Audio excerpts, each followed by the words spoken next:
ኢትዮጵያ ውስጥ በዝንጀሮ ፈንጣጣ የተያዘ ሰው ተገኘ። በዝንጀሮ ፈንጣጣ የተያዘ ሰው የተገኘው ሞያሌ አካባቢ ነው። ጤና ሚኒስቴርና የኢትዮጵያ ማህበረሰብ ጤና ኢንስቲትዩት የዝንጀሮ ፈንጣጣን አስመልክቶ የጋራ መግለጫ ሰጥተዋል።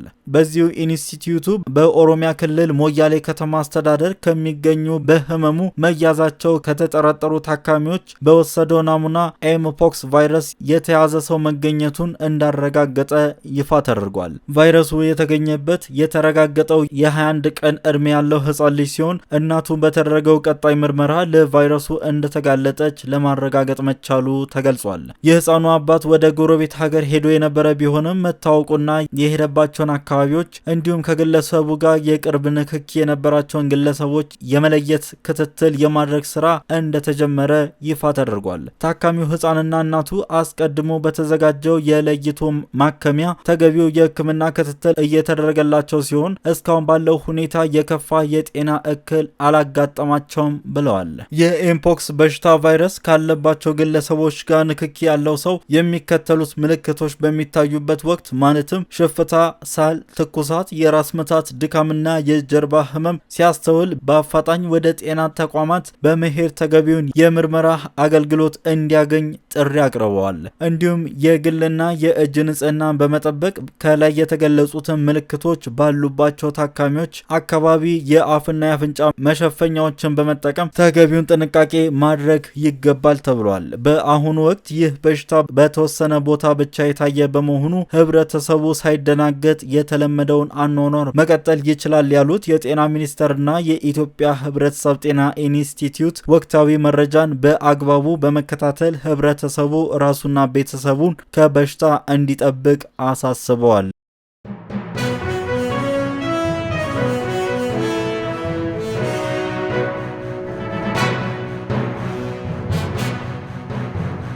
በመዲናዋ የሚገኙ የመንግስት ሰራተኞችን የቤት ባለቤት ለማድረግ ስምምነት ተፈረመ። በአዲስ አበባ ከተማ የሚገኙ የመንግስት ሰራተኞችን የቤት ባለቤት ለማድረግ የሚያስችል የውል ስምምነት ተፈረመ።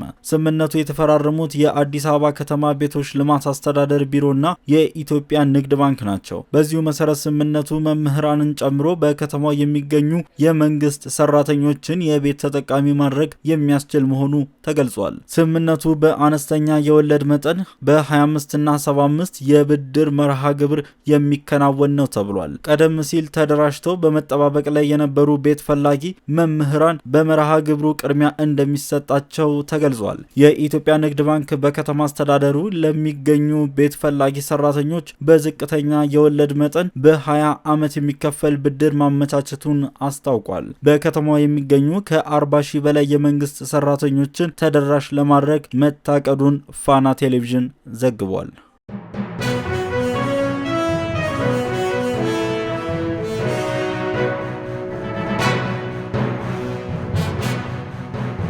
ኢትዮጵያ ውስጥ እያደገ የመጣው የክሪፕቶ ካምፓኒዎች የኃይል ፍላጎት ማሟላት ትችላለች የሚለውን እንመለከታለን። አሁን ያሉትን የክሪፕቶ ካምፓኒዎች የኃይል ፍላጎት ለማሟላት ጥረት እናደርጋለን፣ አዳዲስ ካምፓኒዎች መቀበል ግን አቁመናል አሉ አቶ ሞገስ መኮንን። ሁሌም ቅድሚያ የምንሰጠው ለሀገር ውስጥ ፍላጎት ነው ያሉት ኃላፊው በሀገር ውስጥ የኃይል እጥረት ሲያጋጥም ለክሪፕቶ ከረንሲ ካምፓኒዎች የሚቀርበው ኃይል ሙሉ በሙሉ ሊቋረጥ እንደሚችል አስገዳጅ ስምምነት አለ ብለዋል። የኢትዮጵያ ኤሌክትሪክ ኃይል ከዚህ በኋላ አዲስ የክሪፕቶ ከረንሲ ካምፓኒዎች ላለመቀበል መወሰኑን አስታወቀ። የተቋሙ የኮሚኒኬሽን ዳይሬክተር አቶ ሞገስ መኮንን በሰጡት ቃለ መጠይቅ የክሪፕቶ ካምፓኒዎች የኃይል ፍላጎት ከፍተኛ በመሆኑ ያሉትን ካምፓኒዎች ፍላጎት ማሟላት እንጂ ከእንግዲህ አዲስ ካምፓኒዎችን አንቀበልም ብለዋል። በተቋሙ የኃይል አቅርቦት ለሀገር ውስጥ ፍላጎት ቅድሚያ እንደሚሰጥም ገልጸዋል። በአሁኑ ሰዓት በኢትዮጵያ የክሪፕቶ ከረንሲ ካምፓኒዎች እንቅስቃሴ እየተስፋፋ ነው። ይህ ኢንቨስትመንት 2 ዓመት ሆኖታል። ኢትዮጵያ ላይ ትኩረት ያደረጉበት ምክንያት እኛ ጋር የኤሌክትሪክ ኃይል ዋጋ ከሌሎች ጎረቤት ሀገራት ጋር ሲነጻጸር ዝቅተኛ በመሆኑ ነው። በዛ ላይ የታዳሽ የኃይል ምንጭ የሚገኝ በመሆኑ ነው። አሁን በአጠቃላይ 36 የክሪፕቶ ከረንሲ ካምፓኒዎች አሉ፣ ስራ እየጀመሩና ስራ ለመጀመር በሂደት ላይ የሚገኙ። እነዚህ ካምፓኒዎች ከፍተኛ የኃይል መጠን እንደሚፈልጉ ይታወቃል። ነገር ግን እኛ ቅድሚያ የምንሰጠው ለሀገር ውስጥ ፍላጎት ማሟላት ነው ብለዋል። የህዝቡና የአምራች ዘርፍ የኃይል ፍላጎት ሳይሟላ ለክሪፕቶ ካምፓኒዎች ይሁን ለውጭ ሀገራት የሚቀርብ ኃይል የለም ብለዋል። ሁሌም ቢሆን ቅድሚያ የሚሰጠው ጉዳይ የሀገር ውስጥ ፍላጎት ማሟላት ነው ብለዋል። የሀገር ውስጥ አምራች ኢንዱስትሪም ቅድሚያም ይሰጣቸዋል። የማኒፋክቸሪንግ ዘርፍ ከፍተኛ የሰው ኃይል የሚቀጥር ስለሆነ በኃይል አቅርቦት በኩል ቅድሚያ ያገኛል። በዚህም በማኒፋክቸሪንግ ዘርፍ ያሉ ባለሀብቶች ደስተኛ እንደሆኑ እናውቃለን። ለሀገር ውስጥ ፍላጎት ቅድሚያ ስለሚሰጥ ነው እንደዛ የሆነው። የሀገር ውስጥ ፍላጎት በሚጨምርበት ጊዜ ለጎረቤት ሀገር የሚላከው ኃይል ይቋረጣል። ለክሪፕቶ ካምፓኒዎች የሚቀርበውም ኃይል እንደዚሁ ሊቋረጥ ይችላል። አሁን ላይ የኃይል እጥረት ችግር የለብንም እንጂ እንዲህ አይነት ችግር ቢያጋጥመን ለነሱ የምናቀርበው ኃይል እስከ ማቋረጥ የሚደርስ ውል አለን። አሁን ላይ የማመንጨት አቅማቸው ወደ 6000 ሜጋዋት ቢደርስም መሰረተ ልማቶቻችን ተቀብለው ማሰራጨት የሚችሉት 4000 ሜጋዋት ያህሉን ብቻ ነው። በገጠሩ አካባቢ በሀገሪቱ ዳርቻ የሚገኙ አካባቢዎች ደግሞ አኗኗራቸው የተራራቀ ስለሆነ ከግሪድ ውጪ ካሉ አማራጮች ለምሳሌ ከፀሐይ ኃይል እና ከሌሎች ምንጮች የኃይል ተጠቃሚ እንዲሆኑ እናደርጋለን። ከዚህ በኋላ ግን የክሪፕቶ ካምፓኒዎችን ተቀብለን አናስተናግድም። አሁን ያሉት ካምፓኒዎች የኃይል ፍላጎታቸውን ለማሟላት ጥረት እናደርጋለን ብለዋል።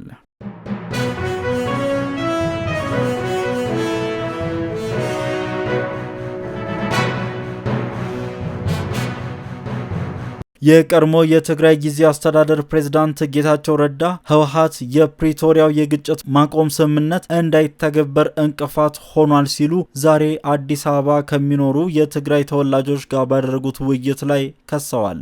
ጌታቸው ህወሓት በድጋሜ ግጭት እንዲቀሰቀስ ያደርገዋል ያሉትን እንቅስቃሴ የትግራይ ህዝብ ውድቅ እንዲያደርገው አሳስበዋል። የግጭት ማቆም ስምምነቱ ሙሉ በሙሉ ተግባራዊ እንዲሆን ከተፈለገ የትግራይ ህዝብ የህወሓት ድርጅቶች መቃወም እንዳለበት ጌታቸው ተናግረዋል። ህወሓት በበኩሉ የግጭት ማቆም ስምምነቱ ሙሉ በሙሉ እንዲተገበር ቁርጠኛ መሆኑንና ይልቁንም ለስምምነቱ ተግባራዊነት እንቅፋት የሆነው ፌዴራል መንግስቱ እንደሆነ በተደጋጋሚ ገልጠዋል።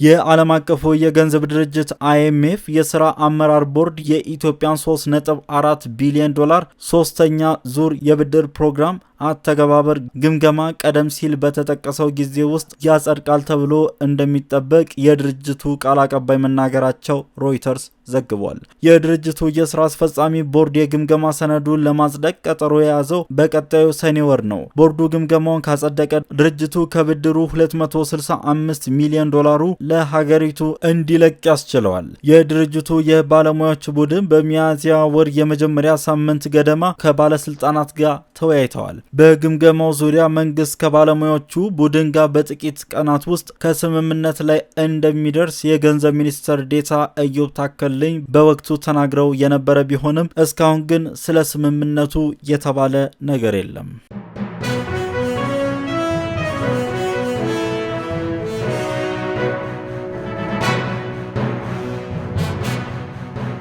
የማዕከላዊ ስታቲስቲክስ ባለስልጣን የሚያዝያ ወር የኢትዮጵያ የዋጋ ግሽፈት ወደ 14.4 በመቶ ከፍ ማለቱን አስታውቋል። የወሩ የዋጋ ግሽፈት ባለፈው መጋቢት ወር ከተመዘገበው 13.6 በመቶ አጠቃላይ የዋጋ ግሽፈት አንጻር የ0.8 በመቶ ጭማሪ አስመዝግቧል። ከዋጋው ግሽፈት ውስጥ የምግብ ነክ ሸቀጣሸቀጦች ግሽፈት 12.2 በመቶ ሲሆን ምግብ ነክ ያልሆኑ ሸቀጣሸቀጦች ግን 17.9 በመቶ ሆነዋል።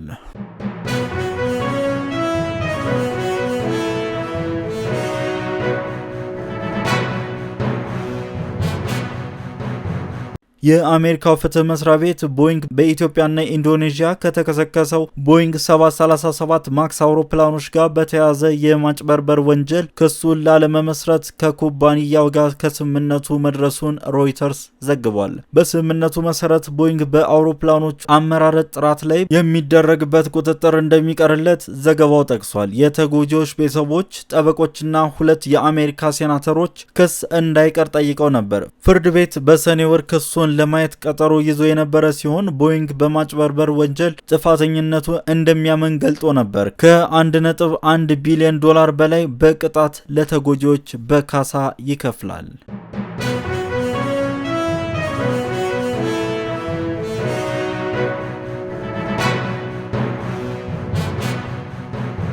ቡድን 7 ሩሲያ በዩክሬን የተኩስ አቁም ስምምነት ላይ ካልደረሰች ተጨማሪ ማዕቀብ እንደሚጥል ዛተ።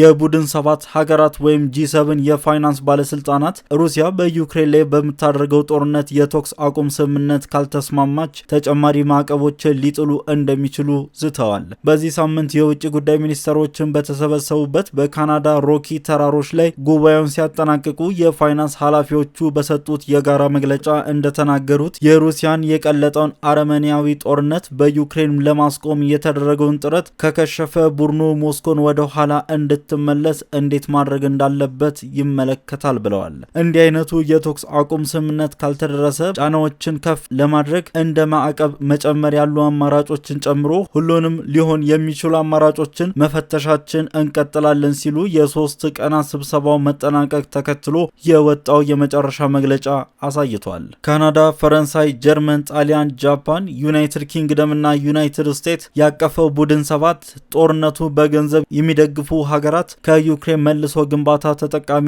እንዳይሆኑ በጋራ ለመስራት ቃል ገብተዋል። የካናዳ ፋይናንስ ሚኒስተር ፍራንኮይስ ፊሊፕ ሻምፓኝ ይህ ነጥብ በጣም ትልቅ መግለጫ ነው፣ ቁልፍ ምሰሶ ብለውታል። ነገር ግን ቡድኑ ቻይናን ጨምሮ ሀገራትን በጦርነቱ ውስጥ ያላቸውን ተሳትፎ ተከትሎ በስም ከመጥራት ተቆጥበዋል። ምዕራባውያን ቀደም ሲል ለሩሲያ የጦር መሳሪያ ታቀርባለች ብለው ቻይናን ይከሳሉ። በመግለጫው ሞስኮ ጦርነቱን እስክታቆም ድረስና በዩክሬን ላይ ላደረሰው ጉዳት ካሳ እንድትከፍል በቡድን 7 ግዛቶች ውስጥ ያሉ የሩሲያ ሉዓላዊ ንብረቶች ታግደው እንዲቀጥሉ ተናግረዋል። በቀጠለው ግጭት ዛሬ አርብ ማለዳ ላይ የሩሲያ የመከላከያ ሚኒስቴር የአየር መከላከያ ስርዓቱ በሞስኮ ክልል ጨምሮ በመላው ሩሲያ 112 የዩክሬን ሰው አልባ አውሮፕላኖችን ድብደባ ለመፈጸም ሲሞክሩ ከጥቅም ውጪ ማድረጉን ገልጿል። ሩሲያ ሐሙስ ዕለት ኤስካንደር ኤም ሚሳኤል በዩክሬን ዲፕሮ ፔትሮቭስክ ክልል በፖክሮቭ ከተማ ላይ መተኮሷ ይታወሳል። ይህ ዴሊ ኒውስ ነው። የዕለቱ መረጃ እስካሁኑ ድረስ ነበር። መልካም ጊዜን ተመኘው። ቸር ጊዜ ለእናንተ።